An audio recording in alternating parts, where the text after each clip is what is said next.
Hey everyone, welcome back to Mind Your Feed. We're a YouTube podcast where we take a closer look at topics that are infiltrating our social media feeds. We dissect them with subject matter experts on these specific topics.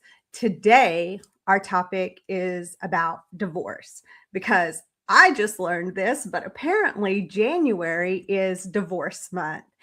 And today we have a brilliant licensed marriage and family therapist to visit with us. So I'm going to go ahead and welcome her in, and she is going to introduce herself. So I'm so excited to have her. Let's hear from you. Who are you and why are you such an expert? Tell us what your expertise is. Well, hello, I'm Beatrice Ballard. I am a licensed marriage and family therapist. I'm practicing in San Antonio. I deal every day with people who are thinking about divorce, who are going through divorce, who are experiencing the consequences of divorce. I wouldn't call myself an expert, but I mean, I definitely deal with this like on a regular basis. So I think it's a difficult topic. I'm glad you're tackling it. I want to be sensitive because I know that there are people who don't want to go through divorce and they're going through divorce. So I just want to keep that in mind. I'm trying to be sensitive to that, but I think we do need to talk about it. Yeah, definitely. Well, I was doing some research before you were coming on, and one thing that actually was information to me was that the divorce rate I thought was exploding, and the reality is that it seems like it's falling since like the 80s. We had some minor areas where we saw some increases. I think like 2020, post 2020, maybe there was some interesting things that happened there that changed and shifted things. But tell us a little bit about, like, are we in a stable place with divorce rates? Are they exceeding? Are they going down? What is it that you actually experience? I think there's a lot less people getting married. So, particularly the younger generation, they're holding Or off on marriage, they're getting married later. Mhm. So that may be part of the reason why, we're seeing less divorce.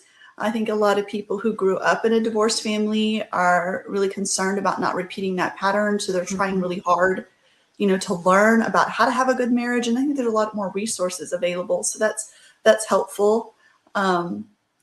I don't know whether the divorce rate is actually going up or down. It just seems consistent to me. Yeah. But it seems like, there's a lot of people who are waiting to get married. So that may be contributing to, if you're seeing the divorce rate go down, that may be part of it. Do you think that is out of fear? I think people are afraid of marriage. They, especially if they grew up in a home that was a divorced home, they don't want to repeat that pattern. They know how painful that is. And so they delay getting married. They're unsure. How do I know I'm with the right person? There's a lot of, fear about, what if I marry the wrong person? What if we get married and then we fall out of love? Which is one of my favorite topics to talk about. I know that's not what we're getting into today, but I just want to say, if you take care of your relationship like a garden, like you give it the food and the sunlight and the water and the care that it needs, it's really hard for the beautiful things that are growing in there to die. And so I always tell people, like, I know you're afraid of being married, but if you're with a person who really wants to work with you on it, on taking care of it, it's really hard to see it die. Interesting. Yeah. Okay. So I know that's not our topic, but since we're there, let's go ahead and say, like, what would you say are your top 3 ways to like really cultivate like that marriage and that relationship that you kind of, it's probably the advice you spew pretty often. So tell me what that is. We all want to Keep know. dating. Like, keep dating. dating, right? So even after you've been married, you still need to be going out and having fun, right? And when you go out, you don't talk about things like bills or things that are broken down at home that need to be repaired or parenting issues, or you just go have fun. You just go enjoy each other's company and make fun memories, right? So that's one of the things, is you keep dating. Secondly, I think you have to learn how to resolve conflict, because there's going to be conflict, right? It doesn't matter whether, your neighbors or roommates or family members, there's going to be conflict. And people who know how to talk and who know how to express, what's bothering them and what they need, and being able to resolve conflict, are ones that are happier in their marriage, because they know that when something comes up, I know that I can go to you and we're going to be able to work it out. So Okay. we're not going to, lack the vulnerability, and then I can't share with you. So I kind of hold back part of me, because if I share with you, it's not safe. So then what happens, we have all these problems that just start stacking up that we can't fix. And most people don't like to be in a relationship where it's not safe for me to talk to you, emotionally not safe. And then we have this stack of problems that we can't fix. It's just not a happy place to be. So being able to talk to each other vulnerably and resolve conflict. So that's actually 2. So number 1, keep dating. Number 2, be able to be vulnerable and talk to each other. And 3, know how to resolve conflict. And then I'm a big fan of love languages. Like if you know your love language and you know your spouse's love language and you're actually using that information on a daily basis, I think you feel loved and your spouse feels loved. And it's just really hard to have a bad marriage when you got 2 people who feel really loved and who are spending great time together having fun, right? And know how to fix their problems and talk to each other. I love it. Clip it. I'm saying that because we're going to use that later. Okay. That's so good. So good. Such good advice, sound advice, wise advice, which I think people are searching for, right? And so how did we get here where you're here on Mind Your Feed? Well, I am going to share the post that I saw you share on my business Facebook page. Yeah. Yes. Uh-huh. And it was the turning point for me to definitely have you on, because we needed to talk about it. And it was just like, it says January. Do you see that? Just double checking. Yes, I can see that. Okay, good. It says January is divorce month. Tomorrow will be, and that was circled for the 5th, will be one of the most popular days for filing, since many children will return to school, signaling the end of the holiday season. People want to make a new start in the new year, but they also don't want to ruin the holiday season. But they don't want to pay for Valentine's Day.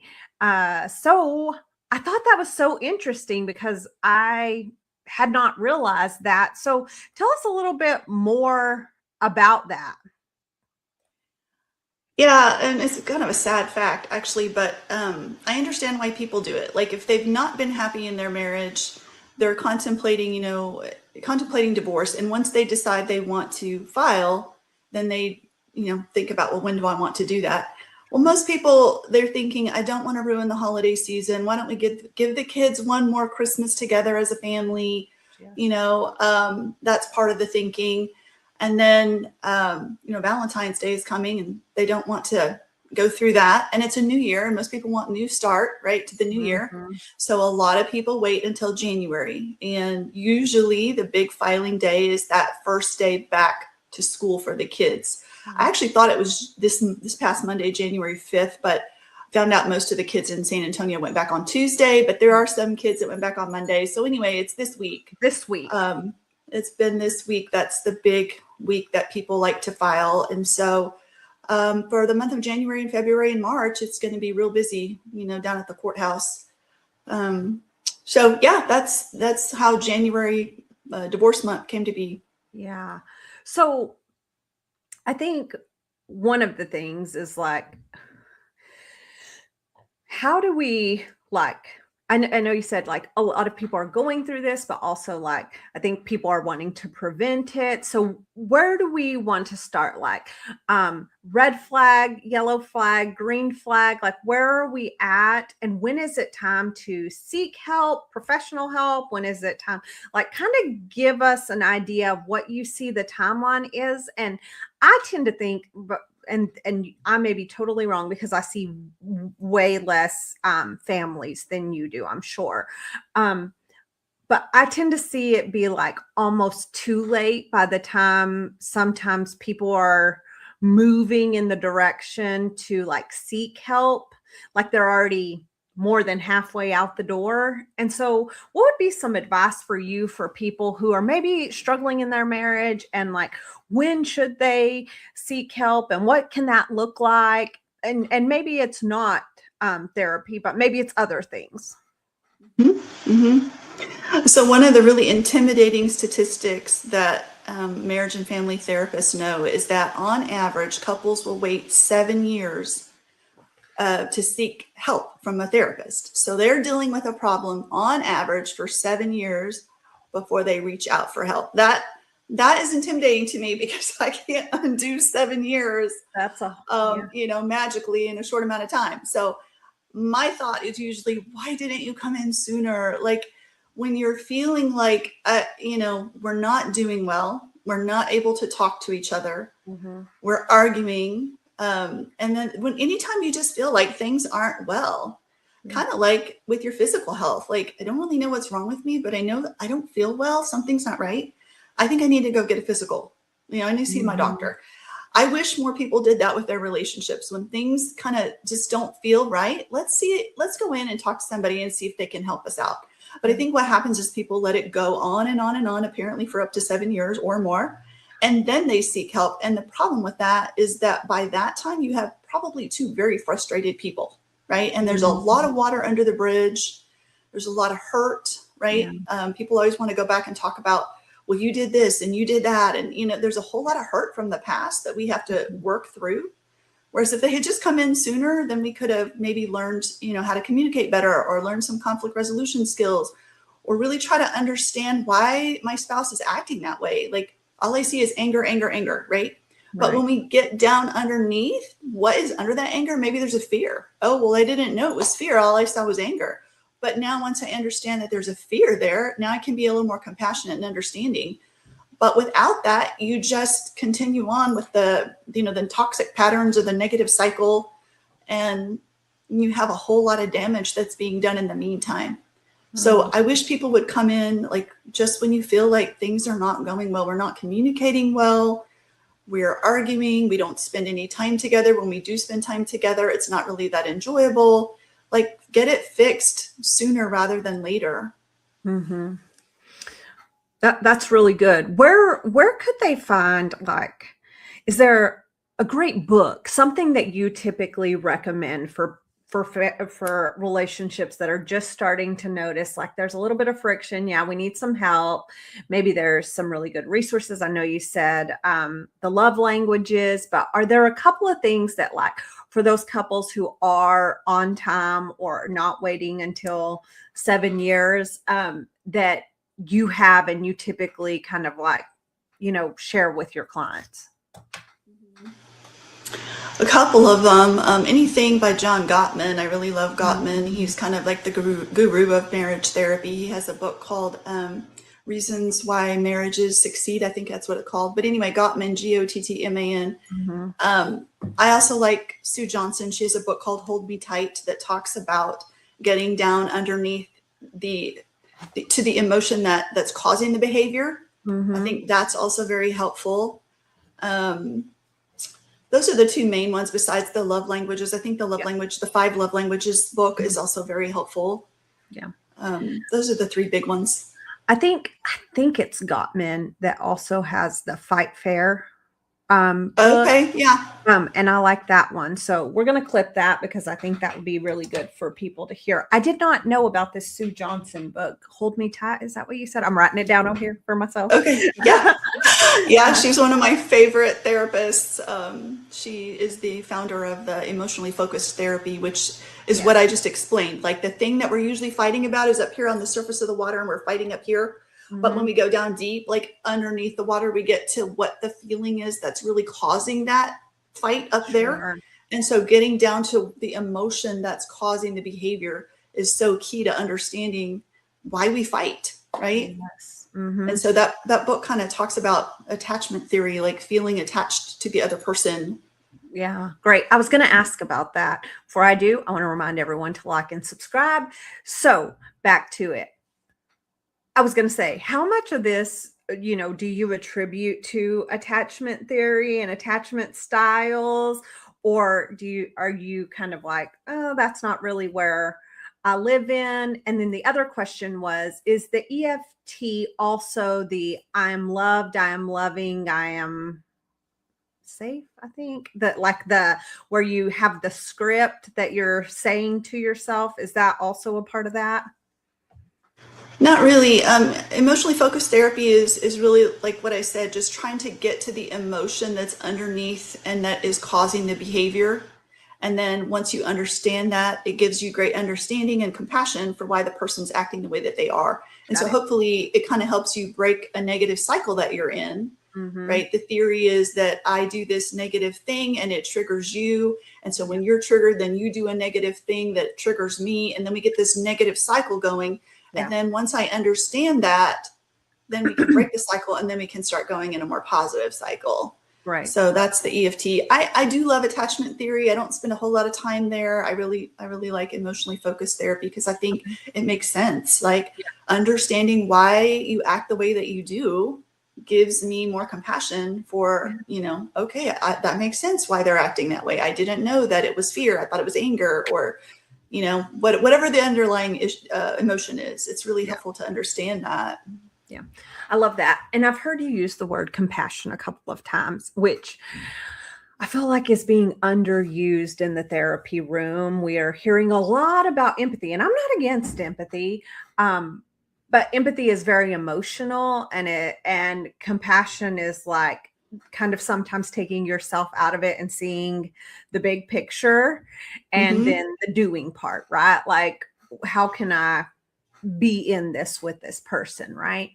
And so I'm curious as to the role of empathy in a relationship and the role of compassion in a relationship, in a healthy relationship. What does that look like?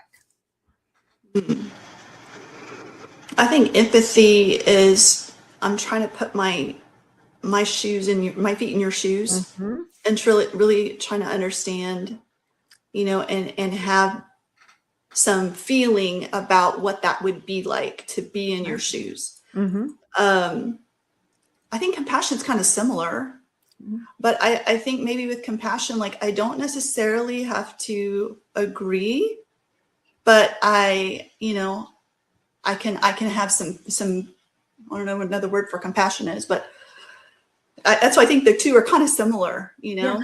Well, I think for me, there's a great book and it's called Against Empathy: The Case for Rational Compassion. And it talks about the fact that what if you can't put yourself in the other person's shoes? Then you literally can't have empathy. And there are some situations in Mhm. relationships where maybe you cheated on me and I would have never gone outside of our marriage. You know what I'm saying? And so, despite how much I want to have empathy for you, I cannot. And so what happens is when that's the only word that we're using, Yeah. then people are totally disconnected. And that's where like the rational compassion piece of this comes in, which says, I would never, I can still say I would never do that. I don't understand it Hmm. from like a human perspective, because that would not be the way that I would do things. And I can see where this person was lonely or lost or got caught up in a moment, or you know what I'm saying? But it Hmm. and so I find myself like trying to use both of those in the therapy room because empathy has become such big part of it. But I feel like we've forgotten about compassion a little bit. Uh-huh. Yeah, I don't have to agree with it, but I Absolutely. have maybe like sympathy or understanding, Yes. compassion, right? Yeah, I will try to understand. I will try to see it from your point of view. It doesn't mean that I agree with it. I'm never going to say it's okay. Absolutely. Um, so I just wondered that because there are some cases and situations like that Hmm. in the case of infidelity and different things. I was looking and of course using my AI, so smart. Uh, we'll see. The jury's out. Uh, but I was asking questions about, and I say this like it's over here. I have two computers going. So if you see me looking away, that's why. Um, maybe it's over here. Oh, I was asking, like, in Texas, what are the most common reasons stated in divorce filings. And of course, like the irreconcilable differences was kind of like, of course, the predominant one, which is by law, I guess, considered like a no fault ground. But the other frequent reasons were like adultery, cruelty, so like that emotional, psychological, physical abuse situation, abandonment, substance use, and the fact that they had already been separated and living apart for multiple years. So kind of like taking some of those, I think, like, if we're really honest with ourselves, there's some interesting dynamics in each one of those. So if we could like tear each one of those apart. And so kind of like, I think like the adultery is interesting to me because there is like the physical act and the emotional act, and how women and men respond to each one of those is different. And I'd like you to talk about that. Yeah, that is so interesting. Yeah, all those that you mentioned, that's what I deal with in my office on a regular basis because, being we'll a marriage therapist. Thank you so much. Being a marriage therapist, all of those. But you're talking about the difference. It's so interesting. Men will be more upset if their wife had a physical sexual affair. Yes. They don't care about so much the emotional, not that they don't care at all, but they don't care as much about her being emotionally connected to this person so much as they care about that it got physical and sexual. And women are the reverse. They are more upset if it got emotional, like you gave her your heart, you shared your heart, your emotions. And it's not that they don't care about the sexual, because they do, but it's not as important to them because I think they're thinking, well, you can get it on with anybody, right? Like anybody will do, but if you're giving her your heart and your emotions, now they were very upset by that. Yeah. So that's an interesting difference. Kind of a cruel joke, actually, because when they come in the therapy room, they're like, that's not how I see it, Yes. And so helping them to understand the other person's perspective is interesting. But yeah, that's how it plays out usually. Yes. Clip it. So I think that goes back to like, and I would totally agree with that. If this was a situation that I found myself in, I would be totally distraught over an emotional relationship. And not that I would be like, yeah, great, but I think I could move past a physical thing. And I think that's because I think that's like primal. That's, there is not to say there's not, because I do think you have a connection no matter what kind of physical situation you're in. But if it's not long-standing, if it's like a one-time situation, I think that I could find a way to move past it more than the other. But I do think that's because men are physical beings and women are more emotional beings. And those are the differences. And as we continue to say that we're all the same, this is actually not true, because we react very differently to a lot of different circumstances, whether it's emotionally or even, within our brain. And so the way that we deal with things is different. Yep. That's why I say it's so interesting in the therapy room, trying to help them understand those differences. Yeah. And so, but yeah, that is one of the big ones. That's one of the big ones where, people end up getting divorced. And I want to say this too. I think that it is possible to recover from that. I think it requires special help. I think because most people make a bigger mess trying to fix it without getting professional help. I think you need to see a therapist who is trained in dealing with infidelity. Because usually people try to fix it on their own and they don't understand and they make a bigger mess. But it is possible to recover from that if both people really want to recover. Sometimes what I see is one person who really, really wants to recover from that, and the other person is like, well, I'll go with you to marriage therapy, but they're really not a customer. We call them customers. In graduate school, we talked about that. Do you have a customer? A customer is a person who comes in and they really want to buy, right? Yeah. And they drag their spouse in, and the other spouse is kind of like, I don't really know that I want to be here. Maybe, I don't know, but they're never really invested. They want Right. to be able to say, I checked the box, I went to marriage therapy, it didn't work. You know, Yeah. but when you have two customers, when you have two people who really want to buy in and they really want to do the work, I've seen people recover and have a better marriage than what they had before. And I Wow. have, you know, people looking at that marriage and going, I don't know what they, you know, how they did that, but I want that, you know, Yeah. because they learn to communicate. They learn to set boundaries so that we don't have Mhm. another, you know, incident where somebody gets in and, you know, steals from us.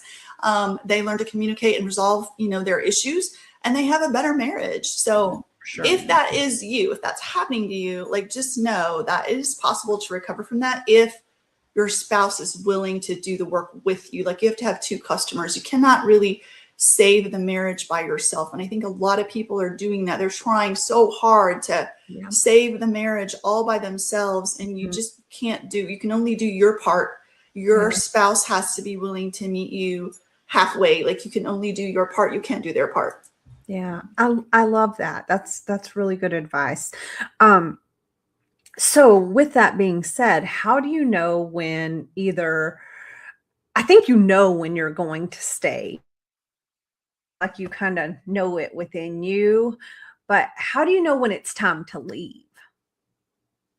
I think a lot of people wrestle with that for a long time. Like, especially, you know, if you've had this history with this person, you have all of these memories, you know, anniversaries, vacations, Mhm. holidays together, you have a house, a life, children, maybe.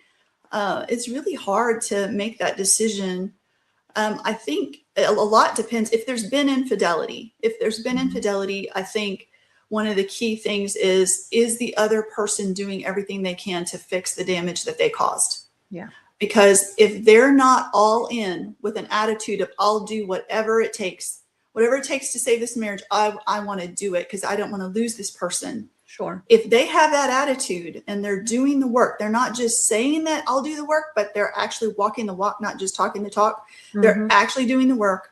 Then I think, you know, it's worth staying for, right? If you think you can recover. Now, there's some people, I think, no matter what, they just feel like, I can't recover from this. And that's a reality. I think not all marriages are salvageable. I wish that they were, but Yeah. not all marriages are salvageable. So if you really feel like you can't recover, like, I just can't ever trust again, and even though we've been going to therapy, I still don't feel like I can trust this person, then that you may be in that category of people who needs to say, you know, I need to let it go. Like, as much as I hate to, I can't.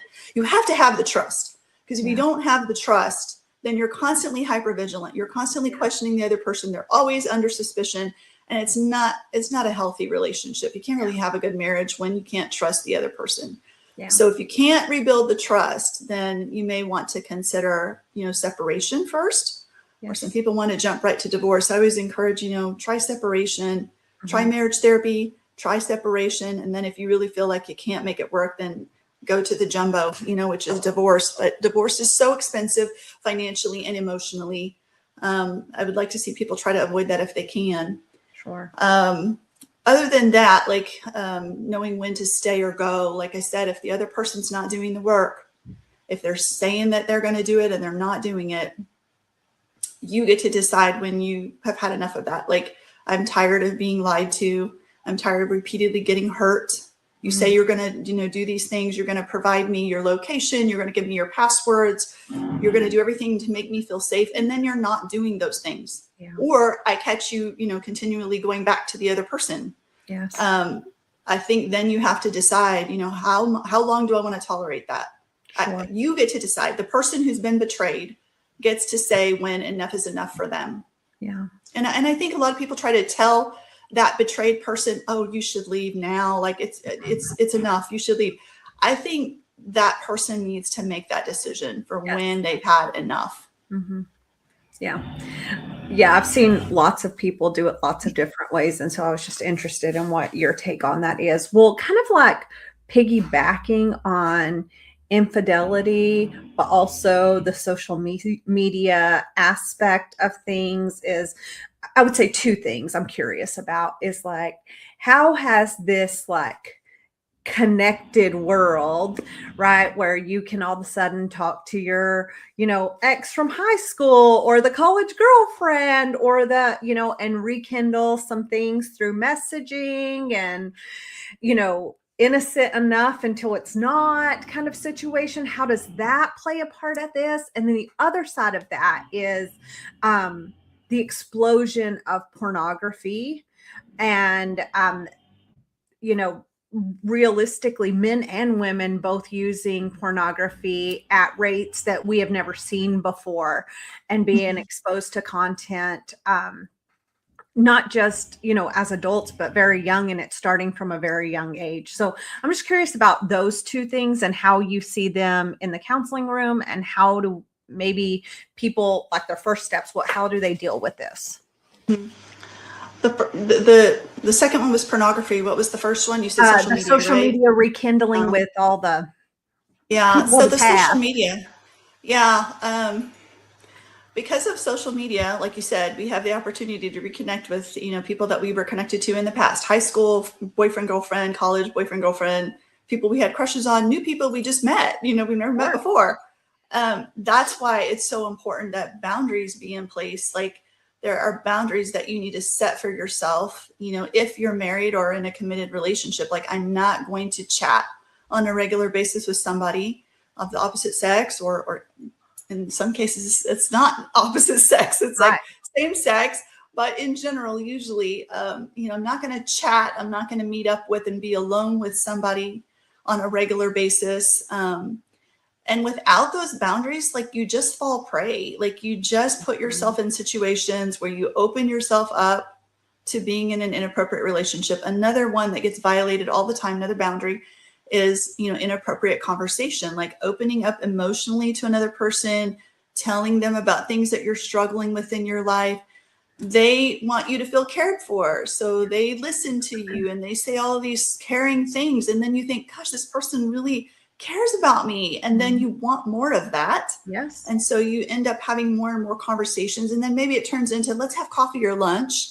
And then it turns into, we meet up without our spouses knowing, and then turns into an affair. So you have to practice boundaries with yourself, and especially if you're in a committed relationship or in a marriage, or you're going to put yourself in situations where you're going to be vulnerable to having an inappropriate relationship. So I always push boundaries really big. And then the porn, like, I don't think people realize that that becomes an addiction. It starts out very innocent, and then the brain becomes so, the areas of the brain, the pleasure centers just light up, right? And it's so addictive. It's almost like eating your favorite food, right? And then it's so enjoyable. You want more of that, right? And so, but the problem is, like with any drug, when you go back to it, you don't get the same high that you got initially. So then you need more of it, and even more of it isn't working. So now you need a different form of it. So now it's getting a little bit even more distorted and perverted, maybe moving into child pornography. It just gets more and more progressive. And then people don't know what to do. Like, how do I quit? They can't quit. And it also sets up, like, entirely unreasonable expectations of what, our partner should be like. And that causes all kinds of marriage problems too. So, and it's not just porn, it's erotic fiction too. Like, women like erotic fiction. And I think that sets up unreasonable expectations as well, and can really create a lot of conflict in your relationships and in your marriage. So when you're saying erotic fiction, you're talking about specifically books that have a lot of sexual content that get very graphic. And there's a lot of fantasy aspect in it too. Like, this is a man that is always available, always emotionally sensitive, always physically affectionate. He doesn't have a job. He doesn't have other responsibilities. He's just all about you and the relationship. And that's just not reasonable. It's not life, right? But we have these expectations, and then the sexual content, it sets up unreasonable expectations too. Yeah, I always think whenever that comes up for women, I'm always like, that 50 Shades of Grey. I've never ventured into that, but I know it was like a huge thing, and it became, very widely talked about, like you said, expectations, what I want, what I'm looking for, different things like that. So Mm-hmm. I think that was really good to bring in. I really appreciate that because I think we do forget about that piece of that. Okay, let's see. What is next? I have lots of questions.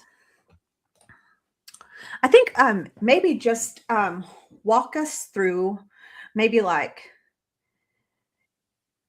how to gauge where your marriage is at a certain time, because there are different seasons in our marriages, and sometimes we feel more connected, maybe we feel a little less connected, maybe we're Mm-hmm. really focusing on kid things. Like, how do we take a temperature for like, okay, we're in a busy season, we're healthy, but we're maybe not getting everything that we're looking for or we need. How do we just have that conversation? Great. Okay, we can do that. When is like, how do we gauge the temperature? I love it when couples have a regular set aside time where they just kind of check in with each other, whether that's daily or weekly or however you want to do it, but just kind of checking in and saying, "Hey, how are you doing?" You know, Mhm. I think most people do the daily thing, kind of like, "Hey, how was your day?" Like I Mhm. like to say, "What was the highlight of your day? What was the Mhm. low point of your day?" Other questions that I encourage people to ask are like, "What are you really looking forward to? And what are you really anxious about? Is there Mhm. anything I can do to help with that?" So just Sure. kind of those little questions where you're just kind of checking in. I got the finger on the pulse of what's going on in the life of my spouse, and they have that for me too. Yeah. Um, and that's the opportunity to say, I really feel disconnected. I really think we need to be spending more time together, you know, to be able to voice those needs and concerns. If you have like kind of a time when you check in either daily, weekly, however, maybe on the weekends, you just have time where no kids are allowed. We're just going to have, you know, a little 30-minute chat and we just kind of check in with each other. Sure. That keeps you kind of accountable to telling the other person when you have a need or a concern. And you Sure. were talking about the seasons of a relationship. One of the big things that I see that I think is a big mistake is that people will wait until they have children to kind of they once they have children they kind of put the marriage on pause, like they put it on autopilot. Yeah. So like before there's children, there is, or before there's a big attempt to climb the career ladder, there's a big focus on the relationship where they're spending a lot of time together, talking, doing those little check-ins, giving each other gifts. Like it's all about each other. And then once somebody starts launching into their career, if they choose to not have children, it tends to be the career. They get really focused on climbing that ladder, and the relationship kind of gets put to the side on the back burner. We don't spend as much time together. We don't talk. We're not doing the little gift exchanges and the flirting, right? And then Mhm. if they choose to have children, then now we've got children's activities, we've got school activities, we've got practices and performances and games, and so then all of a sudden now, like we're not focused at all on the marriage. We are Mhm. focused only on career and kids. And if you got a house, there's always stuff that is breaking down. I've got to get this fixed and that fixed, and cars break down, and there's just all these other things that are pulling us apart. You have to actively fight to stay connected. Like it is such an effort. You have to fight to stay connected. We are going to do date night. We are going to go out and have fun, and we're going to talk to each other. You know, we're going to fight to stay connected. Yeah. If you're not doing that, you are naturally just drifting. Drifting apart. That is the way that most relationships go. If you think Yep. about, you know, friends from your past, if you're not Yes. actively calling and staying in contact, you just kind of drift. And there are some friends that you can just kind of call them and you just pick up where you left off. But Yes. those are kind of special relationships. Most relationships, if you're not staying connected, you're not seeing them, you're not talking to them, you are drifting automatically. And so when it comes to our marriages, we have to fight to stay connected. And if you don't, if you let career and kids and home ownership and what hobbies, if you let those things interfere, you will drift. And what happens is you get to this place where you are so far apart. You look at each other and you go, who are you? I don't know Yeah. who you are. You don't know who I am. You don't know what's going on in my life. Why are Uh-huh. we together? And that's what you were talking about, gray divorce. Yes. That's what happens, is that people let all these other things get in the way of the marriage. And Yeah. then they get to those gray years, the kids are graduating and they're leaving, and they look at each other and they go, I don't know why I'm with you. I don't have fun with you anymore. We don't talk. you don't know what's going on in my life. I don't know what's going on in yours. Yeah. And so they end up filing for divorce. But that kind of goes back to the garden, like what I was talking about, taking care of that garden. Yeah. I like to use the car metaphor for guys. If you don't take care of your car, you're not doing the maintenance, giving the changing the belts and rotating the tires and changing the oil, it's not going to perform. And nobody wants a car that doesn't perform. So that's what happens with a gray marriage, or with any marriage where you're not taking care of it, you're drifting. Wow. That's really interesting. I think the advice you were given on the date nights and spending time together is great. And we also, in our marriage, we do the other side of it also. So we have our dates and like fun, flirty thing, but then once a week we have what we call our business meeting, and we have dinner together. And like, that is when you bring all the stuff that is like the non-urgent type of thing. So instead of like, you walk in and you're kind of like front loading all this stuff to each other, like, did we oh, we've got this. We do that in our meeting. And then we know moving forward, like, this is what's on our list. This is what task we have. And we try to get it like as organized as possible in that like dinner or whatever. And if we know it's going to be maybe a conversation where emotions could kind of come into it, like one of the things also to safeguard that, so because hey, you don't want to act a fool in public, is we'll go out to have dinner and have a conversation, and then it forces you to be like in your rational state of mind instead of getting all emotional about things, right? And like to breach the conversation, and then it just kind of like takes the edge off, and you can continue that conversation from like being from a rational point of view, because all of us are susceptible to getting emotional about things. And so I think that's like one thing that we do. I love that. I mean, I just assume that most people are probably taking care of the duty and responsibility, the business side of the marriage, because you have to. Like, if you're not talking about the bills that need to be paid and what needs to be repaired, like, you're going to suffer the consequences of that, right? So most people are pretty good about taking care of the business side of the relationship. They're not good about taking care of the emotional side and the connection attachment side. Yeah. So I love that you have a time that you do that. That's great. Yeah. And so we just do that so that throughout the rest of the week, it's not always like, here's another thing on our list. Here's another, it's kind of like, we laid it out. Here it is. We only have to. And there's not really that many urgent things that come up that you have to deal with within the course of 7 days. Like, there are very few times, like the water heater goes out. Okay, we need to deal with that. Yeah. And so that's a conversation that, unfortunately, when you get home from work, I have to tell you about, or you have to tell me about, right?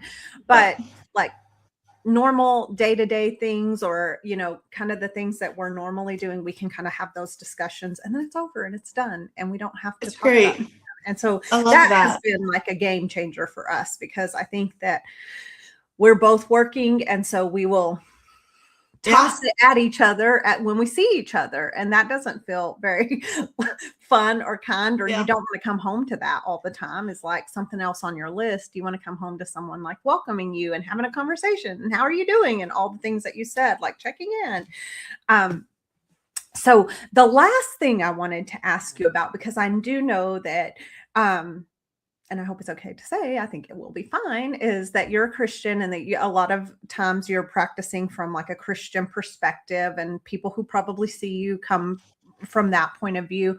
But when we're talking about divorce and Christianity, and maybe the step is, yes, we are going to divorce, but for a lot of people who come in, there's a lot of shame, regret, embarrassment, like feelings of being a failure, like not being a good Christian in some way, like now I need to retreat from like going to church, or whatever it is. Like, how do you help people that are Christians after they've decided to make this choice about divorce, and how do you help them square that within themselves?